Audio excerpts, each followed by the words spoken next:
যদি আমার পাগল সাজায় তাহলে আমি কত বড় পাগল।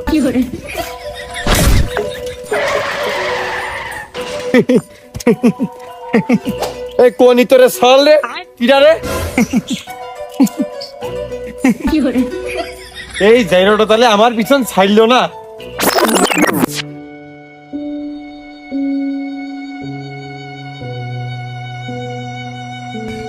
ও ভাই এই জ্বরের কাছে শোনো, আমার জ্বর কখন ছাড়বে? দেখুন ডাক্তার, পালের বারোটা কি দেখো দিনি একটুখানি ভালো আছে, ভোগ করে মেছে চিপা চাপাতে দর গা ঘামে আবার জ্বর বাদ দিয়ে নিয়ে আসতেছে। ওরে বাইর খেলতে করতে হলে ওরে পা ইঞ্জেকশন ধারো দিন একটা। গায়ে খুব তাপ বাপু, তাহলে তোমার কথা খানি থাক, ইঞ্জেকশনই মারি, না হলে এর যে বাই জ্বর আর এবছর কিন্তু পড়বে না নে, আবহাওয়া তো ভালো না। ও জার্মান ডাক্তার, আবহাওয়া খুব ভালো, এ খুব খুব